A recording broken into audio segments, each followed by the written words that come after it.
Back to another video, ladies and gentlemen. Today, man, we got a great reaction video. Seriously, this one's gonna be an absolute banger. Today we are reacting to this video right here, celebrity car tier list. So it's a tier list from Jack Pockets, man. Shout out to Jack Pockets. Make sure you guys go subscribe to him, link down below. And I'm very excited to see this because we're gonna be looking at a bunch of celebrities' cars, and we're also gonna be ranking them. And I also got some snacks with me, so I'm gonna be eating while we watch. So let's go. From $1 million hypercars to the strangest rides that you'll ever see, this is the celebrity car tier list. Leonardo DiCaprio drives battery-powered cars because he cares about the environment. F tier. Christian Bale drove a Lamborghini. I'm gonna give my honest opinion. Yeah, I agree with that. F tier. I don't have anything against electric cars. It's just that I wouldn't buy one, I'm being honest. Cares about the environment. F tier. Christian Bale drove a Lamborghini Murcielago in Batman, a Ford GT40 in Ford vs Ferrari, but in real life he drives a Toyota Tacoma. D tier. Mr. Bean, Those are also fire. known as Rowan Atkinson, is a true I'll give that a C. Hey, that's in Greenville. car enthusiast, driving everything from a modified Aston Martin race car to a vintage BMW Roadster. But he's most known for his 1 of 64 McLaren F1 that he bought in 1997. It has 620 horsepower, it weighs as much as a Miata, it has no stability control, no power steering, and no driver aids. Yeah. Mr. Bean crashed his McLaren That's crazy. By the way, yeah, these things are really hard to drive. F1. Twice. The first time he rear-ended another car and damaged the hood. The second time he smashed into a tree and a road sign and his car caught on fire. The $1 million repair bill was the biggest car insurance claim in the UK, but thanks to the magic of appreciation, he was able to sell the F1 in 2015 for $11 million more than what he bought it for. It's a very No way. No way. tasteful collection. S tier. Kevin Hart is a subcompact human, but his cars are massive. One standout in his collection of classics is his 1970 Dodge Charger Hellraiser. The modified muscle car has a 7-liter supercharged engine with 1,000 horsepower and a lightweight carbon fiber body. The performance company behind the build also installed a roll cage for safety, a precaution likely taken after Kevin's last car That's so fire. So unlike Mr. Bean, Kevin didn't make any money off his car crash, so he only gets A tier. I agree. I agree. Hey guys, I woke up this morning to find this giant spider on my front doorstep. Check this one out. Holy mackerel. Oh my.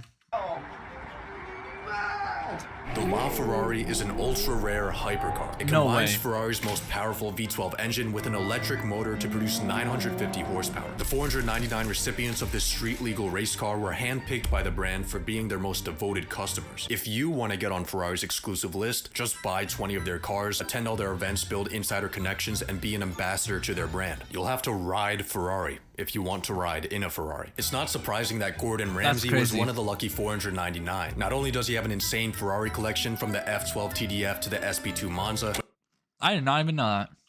but he also has a strong relationship with the brand. I think my career runs parallel to the understanding of the word Ferrari because it's fucking rough. By the way, might have noticed that God tier only has room for one person. That person has the best collection on this list, and it is not Gordon Ramsay. Pope Francis got a Lamborghini Huracan. Wait. Also, W Pope Francis, but collection on this list, and it is not Gordon. Oh wow, you give him A. Pope Francis got a Lamborghini Huracan in 2017 as a gift that was hand-delivered to him by the Lamborghini president. The Pope signed the hood, then blessed the Holy Huracan, but he never ended up driving it. Rather than doing heavenly highway pulls, Francis donated his Miracle Whip to charity and instead drives an old Renault 4. That's crazy. The Pope encourages his followers to drive humble cars and focus more on helping the less fortunate. He says that before buying a fancy car, just think about how many children are dying of hunger in the world. Wow. That's crazy. Not enough? Oh! Yeah, so as soon as you turn 16,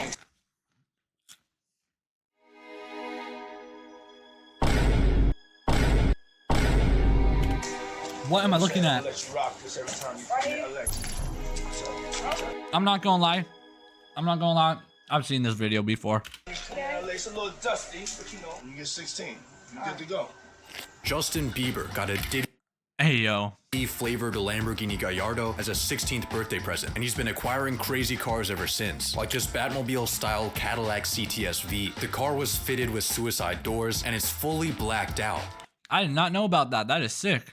Just like Diddy's victims. Justin also bought a Ferrari 458 Hey, yo. that he decided to cosmetically modify. Despite a colorful wrap and a wide body kit, he still somehow managed to lose the car for 3 weeks. He also has a leopard print Audi R8, a hazardously shiny Fisker Yeah, I know about his Fisker. Man, Justin Bieber, fellow Canadian. Karma, and a Rolls-Royce Wraith that was modified to look like a concept car. Once you get enough money and status, normal things just don't cut it anymore. This applies to more than just cars. Justin's collection isn't nearly as bad as some other people here, so I'd say B tier. In 1999, Jerry Seinfeld bought $1 million building in one of the best neighborhoods in New York City. But it wasn't for him, it was for his cars. Seinfeld owns the rarest Porsches of all time, with his most valuable being his 1969 Porsche 917K race car. Its 4.6-liter 12-cylinder engine makes a measly 515 horsepower, but the car is incredibly lightweight, giving it a violent 0 to 60 of 2.7 seconds. That's crazy. Seinfeld's model was the same one used by Steve McQueen in the movie Le Mans, which helps push its valuation to over $20 million. Oh my goodness.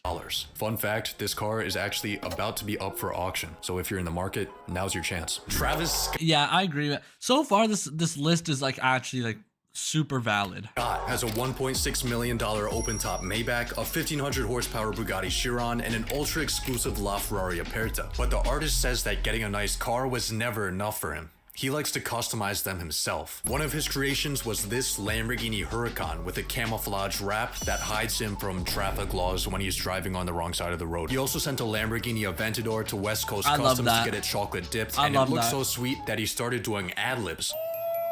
But his life I cannot change. But Travis got in some hot water when he bought a pristine condition BMW E30 M3 for 250 grand and modified it to look like a rally car. Travis Scott doing what he wanted to a I think that's clean. car That's literally the clean. That's literally the album cover on Jack Boys. he paid for was seen as an act of blasphemy to the BMW purists. Travis Scott decides that it's a good idea to build the car the way that you would build a rally car by drilling a light bar into the hood, painting it. Basically desecration of a historical artifact relative to the BMW community. It's a decent. As somebody who loves BMWs, I think that is sick.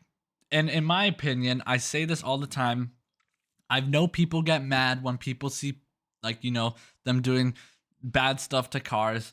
But at the end of the day, they bought the car. They could do whatever they want with it. And I think everybody needs to mind their own business in life. Seriously, bro. A tier. Okay, not maybe everybody, but you know what I'm trying to say, right? Like, people get mad at Whistling Diesel, but, like, he bought the car. Like, let him do what he wants. Let him enjoy his life.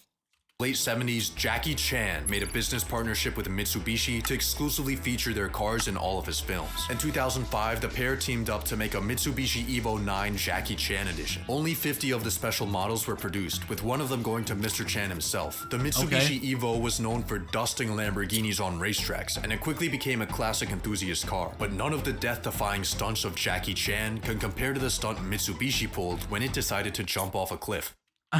That's crazy. Is this really their lineup? Man, I barely see these on the road. I actually see Outlanders a good amount, though.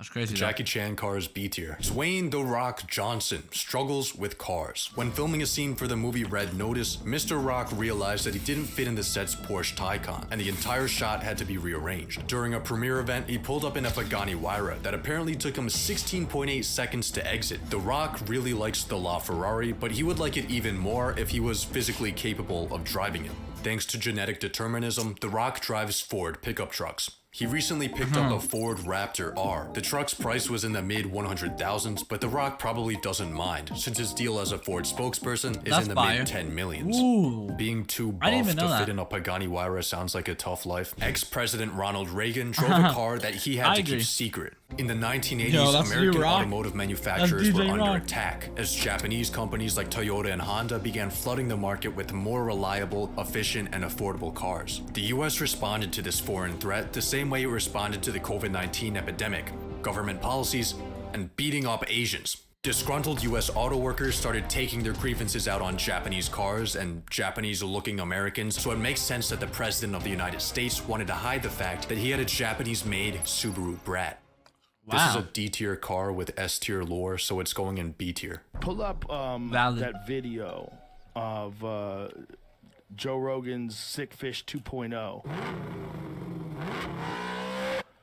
Bro. Let's fucking go! Joe Rogan likes the performance of modern cars, but the styling of vintage cars. And with infinite money, you can have both. Joseph's 1970 Plymouth Cuda was fully upgraded with all new internals and a 750 horsepower Mercury racing engine. He's also got a Gunther Works Porsche 911, which is an older 993 model that got an expensive reboot. He has some other cool resto mods too. It's a crazy collection, but definitely not god tier. F1 legend Lewis Hamilton says he hates sitting in a car for more than a couple hours. If he's out driving one of his toys and he suddenly loses interest, he calls up a tow truck to bring it back to his garage. Inside that garage, you'll find a McLaren P1. That's how you know you got money. When you get tired of driving it and you're like, yo, I don't want to drive anymore. Call tell. 2 La Ferraris and a Shelby Cobra. But his coolest car is his Lewis Hamilton edition Pagani Zonda 760. The $2 million hypercar has a 760 horsepower V12 mated to a 6-speed manual transmission. And Lewis Hamilton hates it. The Zonda is terrible to drive. It's the best sounding car I own, but handling wise, it's the worst. That might explain why he crashed it in 2015 and sold it a few years later to a new owner that also crashed it. It's a strong A tier. Ford has beef with John Cena. Oh, I know this beef. I know about this. I don't know if you do. We'll learn right now. But sorry for making all this noise right now. Trying to open this. But what I wanted to say was if multiple people crash the car, that means it's hard to drive. New owner that also... Especially Lewis Hamilton.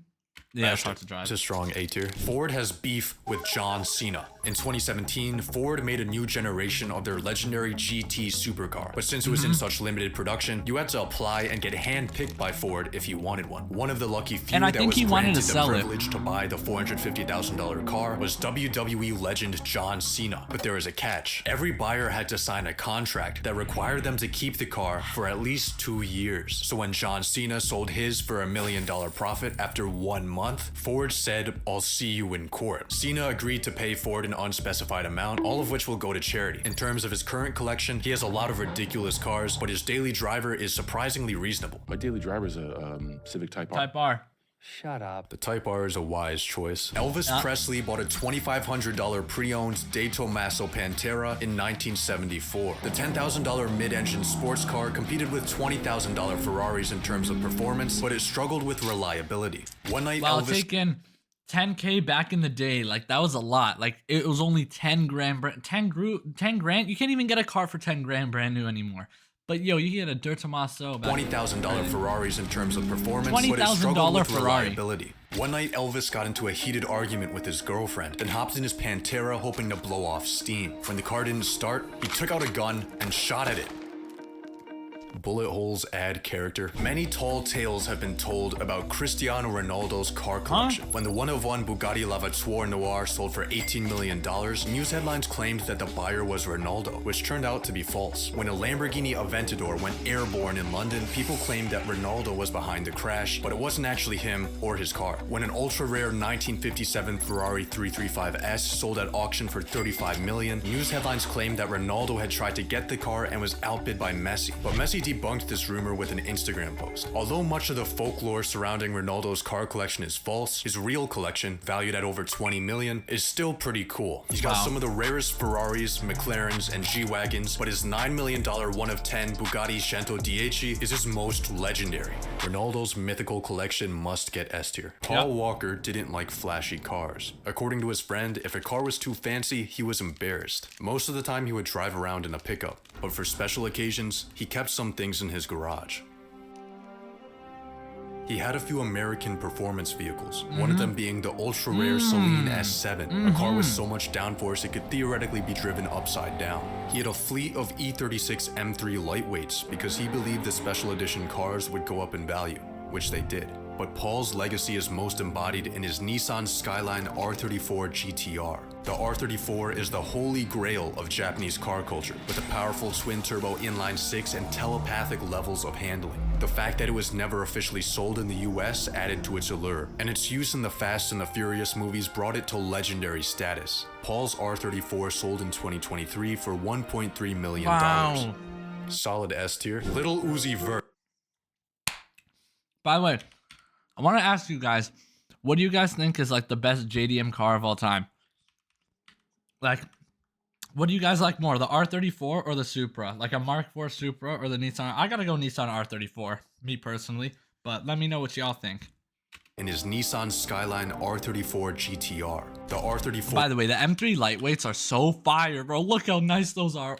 Because he believed the special edition cars would go up in value, which they did. But Paul's legacy is most embodied in his Nissan Skyline R34 GTR. The R34 is the holy grail of Japanese car culture, with a powerful twin-turbo inline-six and telepathic levels of handling. The fact that it was never officially sold in the US added to its allure, and its use in the Fast and the Furious movies brought it to legendary status. Paul's R34 sold in 2023 for $1.3 million. Factual. Solid S tier. Lil Uzi Vert buys expensive cars and covers them with anime characters. D tier. Jamie Foxx drives a tank. It seems pretty inconvenient, I'd say C tier. After getting dropped by Thanos in 2019, Robert Downey Jr.'s Iron Man days were over, and he started putting his focus on protecting the environment. He began investing in environmentally friendly companies, he changed his diet, and started a rescue farm, but he couldn't escape the guilt of owning his gas-guzzling car collection. So to pay for his environmental sins, he decided to convert 6 of his classic cars to be more eco-friendly through electric conversions, biofuel... Ew! Electric conversions? And engine swaps. He gave away all 6 cars in a sweepstakes, and the proceeds were donated to environmentally friendly charities. Ellen DeGeneres has a... charities. Ellen DeGeneres has a fleet of Porsches, and she likes to drive them fast. Luckily for her, she's too famous to get speeding tickets. Literally, they will walk up to the car and go, "Oh my God, Ellen, I love you!" And then I get a selfie and. Oh, awesome! Yeah. The rich get richer. At 7'1" and 325 pounds, Shaquille O'Neal doesn't fit in normal cars. His Ferrari 355, Dodge Challenger, and Mercedes S550 all had their roofs permanently removed to make way for his human-sized head. Most of his cars were extended to give him more legroom, like his Lamborghini Gallardo and Vanderhall Venice Roadster. Some of his cars fit him perfectly, like his armored Dodge Ram. But Shaq's most legendary car is something more fun-sized. No way. That's your car? How do you drive? Look at that. I gotta go, man. Bye. The smart car gets him an A tier. The undefeated champion Floyd Mayweather spends his money the way that God intended, but 2 of his coolest cars are no longer in his collection. Floyd bought a 1-of-2 Koenigsegg CCXR Trevita. This fully hand-built 1,000 horsepower hypercar has a sparkling carbon fiber So beautiful. body that looks like it's covered in diamonds. Floyd sold it for $2.6 million. I'm guessing he really didn't like the car, since that's a lot less than what he paid for it. Floyd bought a $3.2 million 2003 Oh my goodness. Ferrari Enzo. Named after Ferrari's founder, it has a beautiful Japanese designed body, lightweight materials, F1 technology, and a naturally aspirated V12, making it an iconic car. Floyd sold it in less than a year. I think Floyd's more of a money enthusiast than a car enthusiast. He still has a ridiculous collection, but it's far from God tier. Yeah, I'd give it A. Time driving stick.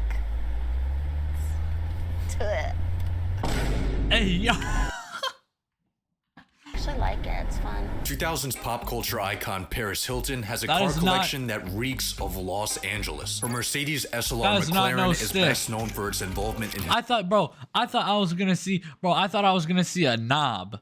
Brother, this is this is ZF8. 2000s pop culture icon Paris Hilton has a car collection that reeks of Los Angeles. Her Mercedes SLR McLaren is best known for its involvement in historic paparazzi shoots. Her Lexus LFA was a birthday present from her rich ex-boyfriend. Her butterfly-doored BMW Alexis LFA is crazy. i8 has a custom wrap inspired by her Burning Man outfits, but none of these cars are her most iconic. In 2008, she bought a $200,000 Bentley Continental, then took it to West Coast Customs to get it murdered out. The all-pink atrocity became known as the Barbie Bentley. I know this. 2-time sexiest man alive. Yeah, that winner George Clooney. I'm gonna be honest with you. I don't know if I'll give it S tier, respectfully. I know this Bentley is so popular. If you know anything about Paris Hilton, you probably know what the Barbie Bentley is. Put it that way. Barbie Bentley. S tier. But if you don't, you don't. Two-time sexiest man alive winner George Clooney drives an 800 horse. I actually never knew George Clooney S tier. was has won the sexiest man alive. That's how do you win this, bro? How am I not? No, 60 and 3-point winner George Clooney drives an 800 horsepower supercar slaying 0 to 60 in 3.2 seconds. Oh, I know what beast. this car is. I know what this car is. The Tango T600 is an ultra-compact commuter car powered by 2 electric motors. Despite being built like the Leaning Tower of Pisa, the Tango is just as stable as a Porsche, thanks to its low center of gravity. Bro. Its roll cage meets race car regulations, This making car's it in safe for a Greenville. 200-mile-per-hour collision. But with a $120,000 price tag, the revolutionary car never really gained any traction. Even the sexiest man alive could not make this car look cool. After buying a Ferrari 458, EDM producer Deadmau5 decided to wrap it in a colorful livery inspired by the Nyan Cat meme, calling it the Ferrari. Everyone loved the funny meme car, except for Ferrari. Ferrari had a mental breakdown. They sent Deadmau5 a cease and desist, forcing him to revert the car back to stock. Deadmau5 then bought a Lamborghini Huracan that he turned into the Nyan Huracan, and so far he hasn't gotten sued. This was a legendary PR move by Ferrari. It gets an A tier for cultural impact. Will.i.am was the founder of the recession pop music group Black Eyed Peas. He likes to buy normal cars and send them to West Coast Customs to get them tastefully modified. This particular creation. What the hell was that? Hold on, wait. Founder of the recession pop. Yeah, facts, the late 2000s. Music group Black Eyed Peas. He likes to buy normal cars and send them to West Coast Customs to get them tastefully modified. This particular creation began as a 1958 Volkswagen Beetle. It underwent 4 years of modifications, which costed $900,000, and it was apparently made to inspire kids to study science.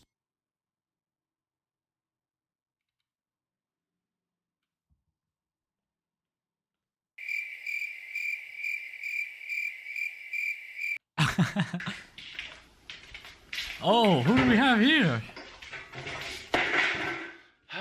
What's up, guys? I kind of bought a sports car. In 2017, as the YouTube checks started rolling in, MrBeast decided to buy a $100,000 BMW i8. Jeez, look at that. Have you ever seen a better looking car? Unfortunately for Jimmy, at the time he was still living in a $300 a month duplex, and parking a supercar in front of a trap house only ends in one possible way. Today, we are gonna rob this house. Here's a rock. Chandler, smash that window! I bought that car, and then someone robbed my house and then stole everything I owned. Because they were like, oh, this car is worth more than that house. Let's rob the fucking house. After getting robbed, stalked, and arrested for street racing, MrBeast got rid of his i8 for a Tesla. Wait, really? Effort into his business rather than the hamster wheel of materialism. I think. Yeah, I'm pretty sure I heard MrBeast like only like drives Tesla, or not only drives Tesla, like he'll never like buy like a fancy car. MrBeast should have bought a Lambo. He still would have gotten arrested, but at least he would have won the street race. It's a high C tier. If you hey yo, BMW i8s he still would have gotten arrested, but at least he would have. Okay, be honest, Chan. Do you guys think BMW i8s look nice? Bro, I'm being honest when I say this. I used to like them. Looking back at an i8, the car is like not that nice. And yeah, I know it's slow as heck. But like, I feel like the i8 has like, okay, it was pretty futuristic for its time though. i8s are amazing. I feel like, no, it is a beautiful car. It's, no, actually, no, I take that back. No, they are beautiful. They are beautiful, bro. It just needs a better engine, yeah. Won the street race. It's a high C tier. If you look closely at I didn't even know MrBeast had an i8. Did you guys know that? V12 i8. Oh my god, imagine. Of Tyler the Creator's second best album, you'll see a McLaren 650S. I never knew that, and I like this album. The 650 horsepower supercar was one of Tyler's favorites until, according to him, he crashed it and bought a Tesla. He then crashed the Tesla and bought a McLaren. This time it was the more track-focused. Oh, that's so fire. 675 LT, but the other cars in his group. Tyler the Creator has a crazy collection. Like, look at all these cars right here. I see E30, M3, Wraith, Lancia. Garage are much more unusual. He's got a Lancia Delta Integrale Evo 1 and Evo. That's literally in Southwest Florida, the Evo 2, not the Evo 1, I'm pretty sure. 2, an E30 M3, and a Fiat 131, all of which are 80s European racing cars that have cult followings for their boxy, lightweight designs, competitive history, and raw driving experiences. He's got a LaFerrari now too, by the way. It's a very easy S tier. That's an easy designer S tier. Ralph Lauren has the most expensive Ralph Lauren has crazy cars. This is S car tier. collection in America. Or is this God? No, this. I think he might get the God tier. 3 McLaren F1s, one of them being an LM edition. McLaren produced only 5 of these special models, and many collectors expect them to appreciate appreciate in value, potentially becoming the most expensive cars ever. Ralph's Mercedes SS. Some people say the McLaren F1 LM could be like $100 million. Do you guys think that's true? Could this car right here be 100 mil? I think it could. It's the F1 LM. To appreciate in value, potentially becoming the most expensive cars ever. Be. Ralph's Mercedes SSK is a 1930 Batmobile worth around 40 million. He bought his Ferrari 250 GTO for 300 grand in the 1980s, and now it's worth more than its weight in gold. But Lauren's rarest car is a Ferrari 250 GTO is already 80 million. This is 80 million. And now it's worth more than its weight in gold. But Lauren's rarest car is his 1938 Bugatti Type 57 SC. The supercharged straight-8 engine powered classic is widely regarded as the most beautiful car ever made, and only 4 were ever produced. 1 disappeared, 1 got hit by a train, 1's in the museum, and the last is owned by Ralph, making it easily a 9-figure car. That's a 9-figure car. Easily got to. What's up, everybody? You're chilling with me, Aubrey Graham. This is my baby, I guess. It's a 2004. Hey man, shout out to Drake, bro. Seriously, fellow Canadian. A Mercedes or BMW. I think those are fire. Personally, but hey, if you have the money to buy it, then feel free. I think those are fire. Aubrey Drake Graham used to drive a 1998 Chevy Malibu before upgrading to a 2004 Acura TSX. A few years later, he was the biggest artist in the world, and all the cars he ever wanted were spawned into his possession. A 1 of 12 Bugatti Veyron Sang Noir, a Maybach Pullman limousine. Wait, was that into his an Ontario plate? I didn't even know he had this. Veyron Oh my god, W. Noir, a Maybach Pullman limousine, a custom Rolls-Royce Phantom, a LaFerrari. But there's only so fast you can drive your supercars when you're surrounded by a Secret Service level security entourage. Now I'm stuck in the fucking... Fuck you. Drake's traffic-cutting presidential blockade seems pretty pretentious. Yo, but hey, look at the if you have the money to buy it, then feel free. Hey, he said it, hey, Drake said it, not the guy. W video. Hey, wait, where did he put Drake? He put him in A and B. He gets a B plus then, or an A minus. I'm gonna put Drake in the A, me personally. That's just me personally. Plus, he's Canadian, so he gets the A. Hey, me personally, though, I think this list was pretty valid. Like, majority were pretty valid. This was a W video. Can we all agree on that? I think everybody can agree. Drake, a resident in YSO. Yo, low key. But yeah, make sure you guys hit that like and subscribe button. Go subscribe to Jack Pockets. This was such a great video. And yeah, other than that, I'll see you on the next one. And go watch this video right here popping up on the screen. Anyways, peace out.